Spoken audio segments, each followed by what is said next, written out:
नमस्कार मेरे प्यारे सभी दोस्तों। आज की जो कहानी है बहुत ही दर्दनाक और बहुत ही मजेदार होने वाली है। यह कहानी सुन करके आपके रोंगटे खड़े हो जाएंगे, क्योंकि एक ऐसी औरत है जिसने अपने उस छोटे से बच्चे को, नन्हे मुन्ने बच्चे को, जो पैदा होते ही उसको ले जाकर के जंगल में जानवरों के हवाले कर देती है। फिर क्या होता है, बहुत ही जबरदस्त दर्दनाक कहानी है, इसलिए आप इस कहानी के अंत तक अवश्य ही बने रहेगा। तो चलिए हम लोग इस कहानी को शुरू करते हैं। तो एक बार की बात है कि एक सौदागर था। वह सौदागर के पास भगवान ने सब कुछ दिया था, धन दौलत परिवार सब कुछ दिया था, लेकिन उसकी कोई औलाद नहीं थी। तो सौदागर जो है एक बार कहीं से आ रहा था, तो उसकी मुलाकात एक ऋषि महात्मा साधु बाबा से हो जाती है। और बात बात में पता चलता है कि साधु बाबा किसी की हाथों की रेखाएं देकर के बता देते कि उसके भविष्य में क्या होने वाला है। और उसी समय उसकी पत्नी गर्भ से थी। तो सौदागर की मुलाकात जब साधु बाबा से होती, तो साधु बाबा को देख करके सौदागर ने सोचा क्यों ना हम भी अपनी पाम हिस्ट्री को दिखा ले, आखिर मेरे हाथों की रेखा क्या है, लकीरें क्या है, लड़का हो गया लड़की, आखिर क्या चीज, इसके बारे में तो पूछ ले। लेकिन जब सौदागर ने अपनी हाथ साधु बाबा को दिखाया, तो साधु बाबा ने कहा कि आपकी पत्नी गर्भ से है, और अगर बेटा हुआ तो बहुत अच्छा होगा, लेकिन अगर बेटी हुई तो आपको बर्बाद कर देगी। अब यह बात सौदागर के दिलों और दिमाग में बैठ गया कि चाहे कुछ भी हो, जैसे भी हो, मेरे घर बेटी की पैदाइश नहीं होनी चाहिए, और बेटी अगर पैदा भी हो जाती तो मैं उसको मरवा दूंगा, बेटी नहीं मेरे घर पर रहना चाहिए। यह सौदागर अपने घर पर जाता है और अपनी पत्नी से कहता है कि देखो प्रिय, तुम मेरी पत्नी हो, लेकिन आज मैं एक तुम्हें चुनौती कर रहा हूं। तुम गर्भ से हो, अगर बेटा हुआ तो ठीक है, लेकिन अगर बेटी हुई ना तो मैं इसे मार दूंगा, क्योंकि ऐसा उस महात्मा ने कहा है। बहुत ही सत्य भविष्यवाणी करते हैं, अगर बेटी हुई तो मेरे को बर्बाद कर दे, तो इसलिए बेटी पैदा मत करना।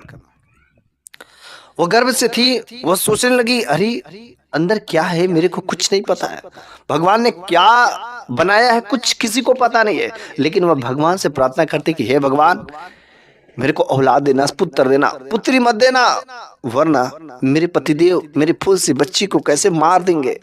हे भगवान, वह भगवान से गिड़गिड़ा गिड़गिड़ा कर उनके दरबार में गिर के प्रार्थना करती कि मेरे को पुत्री मत देना, मेरे को बेटी मत देना, और भगवान ने उसकी सुन भी ली, और उसे खूब सुंदर सा बेटा पैदा हुआ। जब बेटा पैदा हुआ तो बेटा को देख करके वह सोच रहे थे कि काश अगर इसी की जगह पर एक बेटी हुई होती तो आज मेरा पति मेरे साथ में कैसा व्यवहार करता, मेरी फूल जैसी छोटी सी नन्ही मुन्नी सी एक दिन की बच्ची को, उसको वह गले मौत के घाट उतार देता। हे भगवान तेरा लाख लाख शुक्रिया। और इस तरीके से सौदागर भी बड़ा खुश होता है कि मेरा बेटी नहीं बल्कि बेटा पैदा हुआ, और बड़ी थी खुशियां मनाता है। और इस तरीके से वह बेटा धीरे धीरे बड़ा होता है, और 4-5 साल बीत जाते हैं, वह बेटा भी थोड़ा बड़ा हो जाता है। जब 4-5 साल बीत जाते तो वह उसकी जो माँ थी ना, वो बहुत अच्छे स्वभाव की थी, बहुत ही संस्कारी थी, और अपने बेटे को भी वैसा ही गुण सिखाती थी, अच्छे अच्छे काम करना। लेकिन उसका पिता जो धंधा पानी वाला था, व्यापारी भी था, वो थोड़ा सा लालची किस्म का था। और लालच क्या हो चीज होती है कि कभी कभी गलत कदम भी उठाना पड़ता है लालच के लिए। लेकिन उसकी माँ ने अपने बेटे को कभी गलत चीजें नहीं सिखाया, उसकी माँ हमेशा अच्छा ही ज्ञान दी। और जब 4-5 साल बीत गए तो उसकी पत्नी फिर से एक बार और गर्भवती होती है। फिर से उस सौदागर ने कहा कि अगर बेटी पैदा हुई तो मार देंगे, बेटा पैदा होगा तो ठीक है। बेचारी ये फिर से चिंता में हो गई कि क्या होगा क्या होगा, कुछ समझ नहीं आता है। और ऐसे धीरे धीरे उसके 9 महीने पूरे हो गए, और वह भगवान से प्रार्थना करते थे कि हे भगवान मेरे को बेटी मत देना, मेरे को बेटी मत देना। और सौदागर को एक दिन किसी जरूरत के काम से उसको घर से बाहर जाना पड़ा 2-3 दिनों के लिए। तो कहा कि देखो हमें कुछ जरूरी काम से मेरे को बाहर जाना पड़ा है, 2-3 दिनों के बाद मैं आऊंगा, लेकिन हाँ अगर तुम्हें बेटी पैदा होगी तो तुम इसे मरवा देना, बेटा होगा तो ठीक है। उसने कहा ठीक है। अब तो वह सौदागर चला गया। और जब सौदागर चला गया तो उसी रात इसको पेन हुआ, दर्द उठा। और जब दर्द उठा, वो गांव में जो सहाय करने वाली कुछ औरतें थी वे लोग आए, और जो उस रात बेटा नहीं बल्कि बेटी पैदा हुई। सौदागर की पत्नी बड़ी ही चिंतित हुई। उसने सोचा कि अगर मेरे पति को पता चलेगा तो मेरी बेटी को मार देंगे, अगर मेरे माध्यम से किसी भी तरीके से बच जाती है फूल सी बच्ची तो मेरे पति मेरे इसको नहीं छोड़ेंगे। इसलिए सौदागर की पत्नी ने सोचा कि इसको एक टोकरी में दूध, खाने पीने के कपड़े, हर चीजें, चूंकि उस समय सर्दी का मौसम चल रहा था, हर चीजों को अच्छी तरीके से एक बास्केट में टोकरी में रख करके वह जंगल में ले जाती छोड़ने। और वह जब जंगल में ले जाती छोड़ने, जंगल में छोड़ देती है, शाम का समय रहता है और छोड़ करके चली आती है। लेकिन जब वो वहां से चली आती है बीच बीच जंगल में, तो वहां पर एक कुतिया रहती थी, कुतिया जो अपने बच्चों के साथ में। लेकिन जब उसने इस आवाज को, रोते हुए बच्चे के आवाज को सुना, तो वह तुरंत कुतिया आती है और उस बच्चे को वहां पर देखती है, तो उस बच्चे को वहीं पर रख करके और अपने भी सारे के सारे बच्चों को वहां पर ले लेते हैं। क्योंकि सर्दी का मौसम था और चारों तरफ से उसको घेर करके वो उसको गर्मी दे रही थी, ताकि किसी तरीके से उसको ठंडक ना लगे।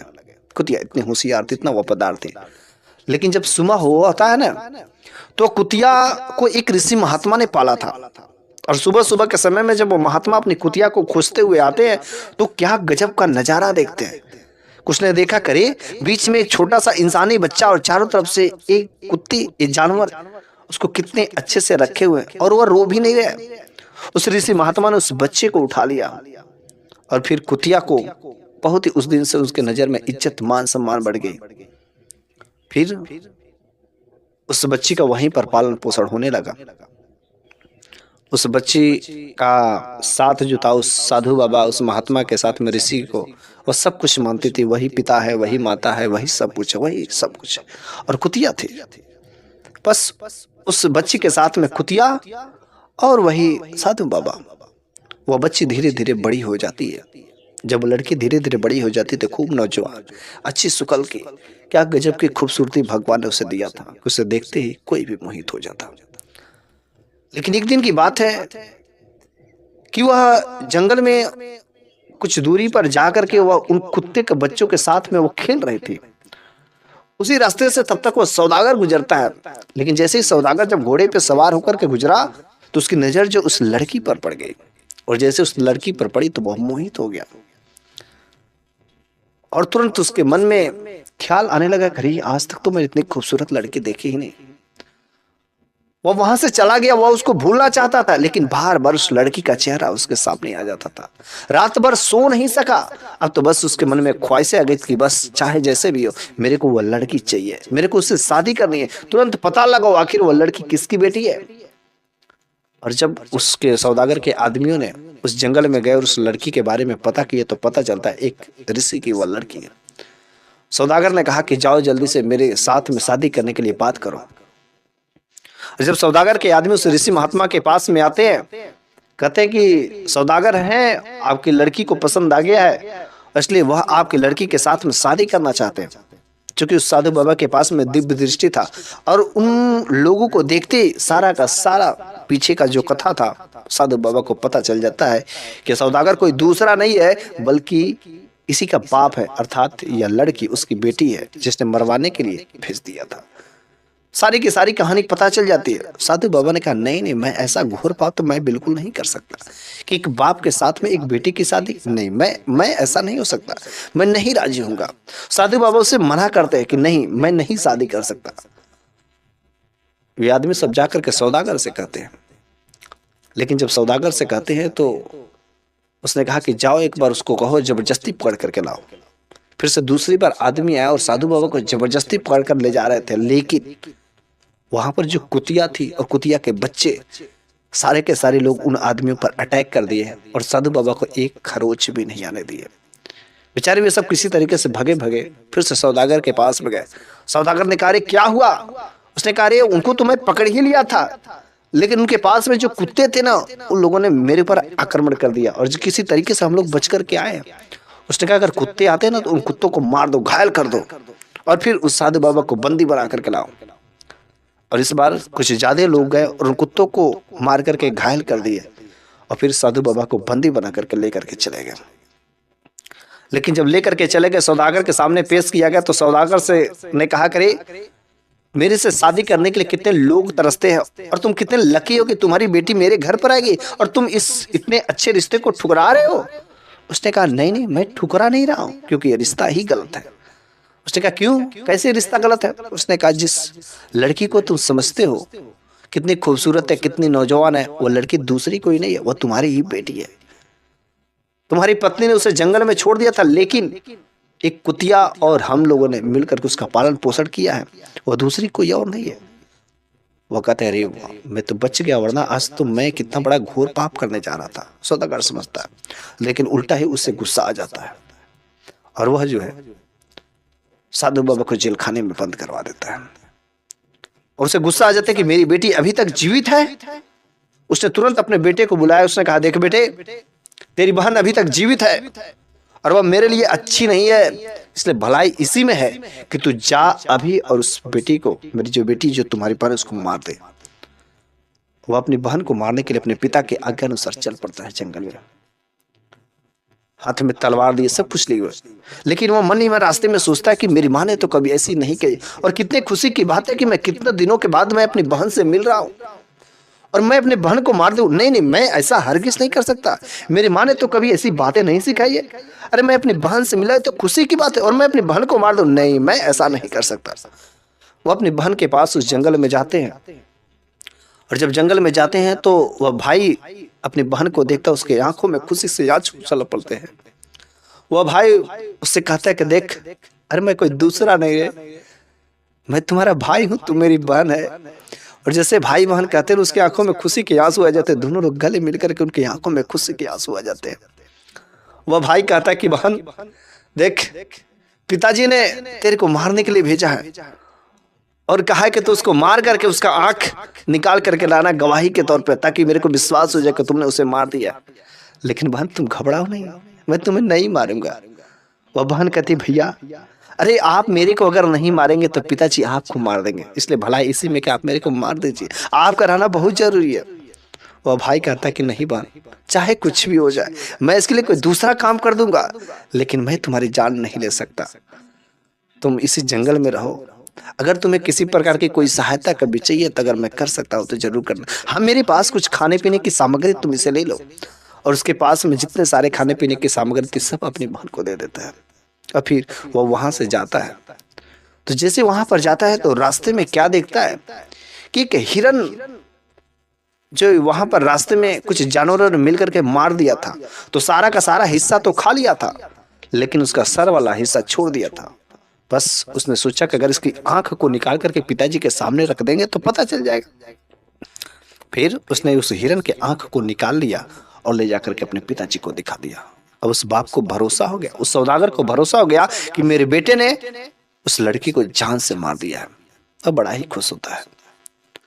इधर यह लड़की उस जंगल में बिल्कुल लवारिस थी, उसके साथ दूसरा कोई और नहीं था तो बस वह एक कुतिया और वह बच्चे, उसके साथ में कुछ बच्चे, उसी के साथ में टाइम व्यतीत करते थे। लेकिन उसी समय उधर से एक ऐसा अजीब व्यक्ति अचानक उधर से गुजरता है घोड़े पर सवार होकर के, और वह व्यक्ति जो है इसको देख करके मोहित हो जाता है, बल्कि वह नौजवान लड़का था। और उसने देखा तो तुरंत कहा कि देख, मैंने तेरे को पहली नजर में ही तू मेरे को भा गई है और मेरे पास किसी भी चीज की कोई कमी नहीं, धन दौलत पैसा किसी चीज की कोई कमी नहीं है, बस तू मेरे से शादी कर ले। उस लड़की ने कहा ठीक है, मैं तो शादी तो कर दूंगी, लेकिन साथ में साथ इन कुत्तों को भी मेरे साथ में चलना होगा। और फिर आप मेरे अतीत के बारे में कभी कुछ मत पूछेगा, जब जरूरत होगा तो मैं खुद बता दूंगी। उसने कहा ठीक है, बस तुम मुझसे शादी कर ले। और बस वह लड़का ले जाता है और अपने राज्य में बड़ी ही धूमधाम से उस लड़की के साथ में शादी करता है। शादी करने के बाद वहां पर वे कुत्ते भी रहते हैं और आराम से मस्त से खाते हैं पीते हैं। वह लड़का सोचता था कि कभी कभी मैं अपने बीवी से पूछूं, आखिर तुम जंगल में क्यों थी, जंगल में कैसे रह रही थी, जंगल में क्या कर रही थी, लेकिन चूंकि उसने वचन दे दिया था। और एक बार गजब की बात तब होती है कि उसका एक बेटा होता है। जब एक बेटा पैदा होता है तो खुशी के मारे वो जो ढेर सारे मेहमानों को बुलाता है, और सारे के सारे जब मेहमान आते हैं फिर से खा पी करके चले भी जाते हैं। लेकिन एक उसका जो मुख्य अतिथि था, मुख्य मेहमान जो है, वो किसी कारणवश नहीं आ सके थे और उसने कहा कि हम अगले दिन आएंगे। उसने कहा ठीक है, आप अगले दिन आइएगा, आपको स्पेशल व्यवस्था की जाएगी। उसने अपने पत्नी से कहा कि देख खाना वाना आज अच्छे से बना देना, क्योंकि आज मेरे बहुत ही मुख्य अतिथि आ रहे थे। उस लड़की ने खाना वाना सब बनाया, मेहमान का स्वागत किया। लेकिन जब मेहमान का स्वागत किया, खाना दे रही थी, तो उसने देखा अरे ये जो मुख्य अतिथि है दूसरा कोई और नहीं, तो मेरा बाप ही है, और इसको कह रहे थे मुख्य मेहमान है। खाना पीना हो गया, लेकिन जब शाम का समय हुआ तो उस सौदागर ने कहा कि देख यार, तुम्हारे महल में अगर कोई दासी हो चाहे कोई आदमी हो कि जो मेरे को कहानी सुना दे ताकि नींद आ जाए तो बड़ा अच्छा होगा। उसने कहा अच्छा, आपको कहानियां सुनने का बड़ा शौक है, तो फिर मैं पता करता हूँ कौन कहानी जानता है। दासियों से सबसे पूछा गया, लेकिन कोई राजी नहीं हुआ कहानी खाने के लिए। फिर अपने पत्नी से पूछा, उसकी पत्नी ने कहा हाँ हाँ मैं कहानी तो सुना दूंगी, लेकिन इसके लिए मेरी कुछ शर्तें हैं। उस आपके जो मुख्य अतिथि उनसे कहिए कि एक बूढ़े व्यक्ति को उसने जेलखाने में कैद करके रखा, उनको गिरवी बना करके जो रखा उनको छोड़ करके मुक्त करके आप यहाँ पर लाए, तब जाकर के मैं कहानी सुनाऊंगा। सौदागर भी मान गया और उस बूढ़े बाबा को भी वहां से ला करके। लेकिन जब बूढ़े बाबा की नजर उन कुत्तों पर पड़ी तो कुछ उन्हें याद आया, करे ये तो मेरे ही कुत्ते हैं। और फिर कुत्तों ने भी उन्हें पहचान लिया। लेकिन जब अंदर आए और तब वो लड़की घूंघट में आती है, और घूंघट में आती है तो कहती कि देखिए मैं एक कहानी सुनाऊंगी, बहुत ही प्रिय कहानी है, लेकिन जो किसी को उठ करके यहाँ से जाना नहीं है।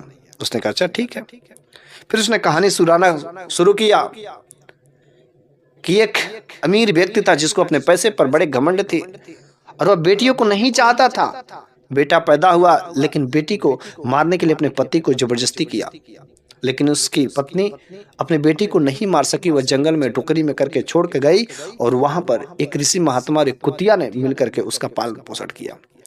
जब ये बातें सुनते तो ऋषि महात्मा विचार में आ जाते कि ये तो मेरी कहानी है। लेकिन उसके बाद कहा कि फिर उसी सौदागर की नजर जब उस लड़की पर पड़ जाए तो उसने शादी करने का सोचा, लेकिन जब बाद में पता चलता है कि यह तो मेरी बेटी है, तो फिर उसने अपने लड़के को भेजा ताकि उसको मार दे। लेकिन उसका भाई जो था ना बहुत ही अच्छा था, उसने अपनी बहन को मारा नहीं।